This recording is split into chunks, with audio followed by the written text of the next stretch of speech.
โอเคสบายดีเนาะมื้อนี้ค่อยจะมาแนะนำการดาวน์โหลดแล้วก็ติดตั้งโปรแกรมซุมไอทีนี่เนาะโอเคก่อนที่เราจะไปดาวน์โหลดแล้วก็ติดตั้งค่อยจะแนะนำการใช้งานหรือว่าคุณสมบัติของโปรแกรมซุมไอทีแบบคร่าวๆให้ฟังเนาะสำหรับโปรแกรมซุมไอทีก็คือโปรแกรมที่เราจะใช้ไว้ซุมในจุดที่มันน้อยๆเนาะแล้วเราเบิ่งบ่เห็นชัดเจนเราจะซูมเข้าไปเบิ่งเนาะโอเคตัวอย่างตอนนี้ค่อยจะซูมให้เบิ่งโอเคยิงซี่เนาะก็คือโปรแกรมนี้เนาะนี่คือความสามารถของโปรแกรมซูมเนาะ1คือมันซูมแล้วก็2คือเราจะ select หรือว่าหมายในจุดที่เรากำลังเว้าโอเคเราจะให้เบิ่งเห็นภาพชัดเจนเดี๋ยวจะเข้าไปตัวอย่างเนาะใส่เป็นตัวเข้มตัวเนินตัวยูในที่นี้ค่อยจะใส่โปรแกรมซุ่มในจุดนี้เนาะจุดตัว B ตัว I ตัว U นี่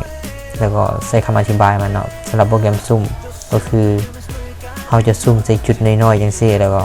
ใส่คำอธิบายแล้วก็โฟกัสในจุดที่เรากำลังเว้าเนาะตัวอย่างนี่คือซุ่มปึ๊บอย่างนี้เนาะความหมายคือค่อยซูมเข้ามาแล้วเราค่อยจะอธิบายว่าตัว B มันยังตัว I มันยังและตัว U มันยังนอกจากนี้โปรแกรมซูมมันยังเขียนได้เนาะก็คือตัว B เนาะคือจังซี่เนาะมันเขียนได้เนาะ B เท่าไปกับเข้มตัว I นี่เป็น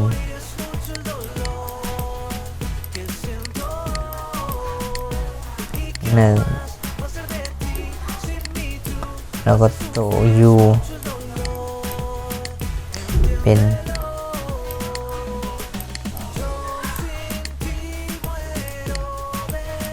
คิดกล้องโอเคสำหรับโปรแกรมซูมก็ประมาณนี้เนาะ1ก็คือมันจะซูมได้2มันจะหมายหรือว่าโฟกัสจังซี่เนาะเป็นสี่เหลี่ยมเพื่อให้เราอธิบายในจุดที่เรากำลังจะเว้าเนาะ3ก็คือมันสามารถเขียนคำอธิบายในสิ่งที่เราอยากจะเว้าออกมาในสิ่งที่เราเฮ็ดในตอนนั้นเนาะโอเคตัวนี้ก็คือการอธิบายแบบคร่าวๆของโปรแกรมซูมนี่เนาะโอเคเราจะเบิ่งวิธีการดาวน์โหลดแล้วก็ติดตั้งโปรแกรมซูมนี่เฮ็ดจังไดเนาะโอเคสำหรับวิธีการดาวน์โหลดแมนจะปะลิงก์มันไว้อยู่กองคลิปวิดีโอนี้เลยเนาะคือลิงก์ตัวนี้เลยเนาะโอเคค่อยจะ copy มันไปใส่อยู่อินเทอร์เน็ตเลยสำหรับลิงก์ตัวนี้เนาะค่อยจะปะไว้อยู่กองคลิปเนาะก็สามารถเข้าไปคลิกแล้วก็ดาวน์โหลดได้เลยสำหรับวิธีดาวน์โหลดนั้นแมนไปเบิ่งนำค่อยเลยโอเคก็เข้ามาที่อินเทอร์เน็ตเฮาเนาะเปิดโปรแกรม Chrome ขึ้นมาหลังจากนั้นก็มาวางตัวที่ copy เมื่อกี้เนาะก็คือตัวนี้เนาะนี่ตัวนี้เลยเนาะโอเคจากนั้นเรากด enter ในคีย์บอร์ด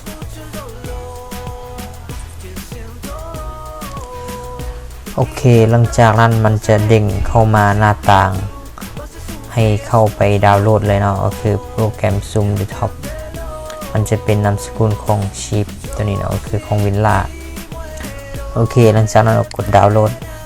สังเกตเบิ่งอยู่เทิงนี้เนาะมันกำลังดาวน์โหลดโอเคโหลดเป็นที่เรียบร้อยแล้วเนาะโอเคจากนั้นก็จะมาคลิกที่นี่แล้วก็ show folder มาเบิ่งจังซี่ก็ได้หรือว่าจะเข้าไปที่ดาวน์โหลดเลยก็ได้เนาะ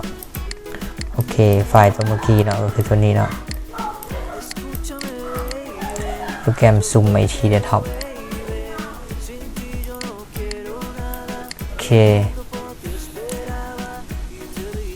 โอเคหลังจากที่เราได้ดาวน์โหลด มาเป็นทีเรียบร้อยแล้วเราจะมาเบิ่งวิธีการติดตั้งนำกันเนาะ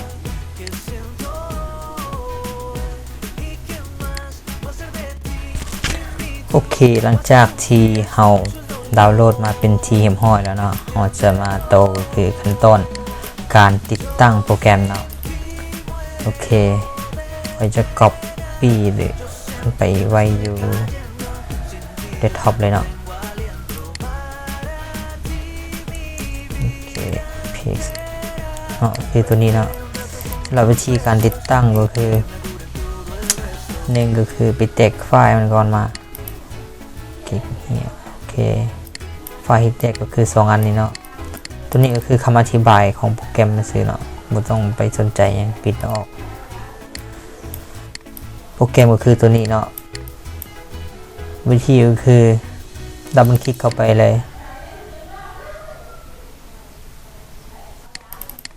โอเค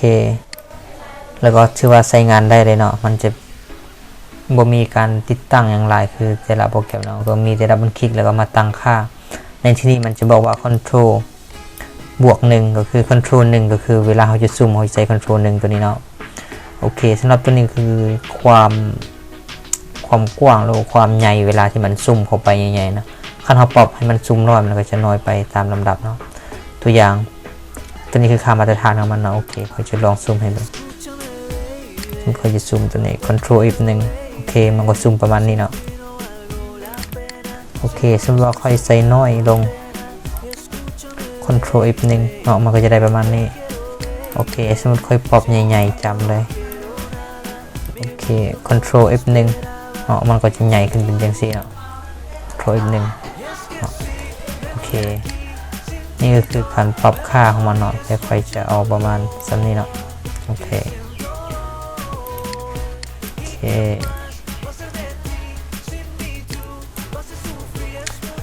โอเคสำหรับคลิปนี้เนาะใครก็จะขอจบเพียงเท่านี้เนาะอย่าลืมกดติดตามช่อง YouTube โรงเรียน IT แล้วก็ Facebook โรงเรียน IT เนาะเพื่อบ่ให้พลาดคลิปใหม่ๆ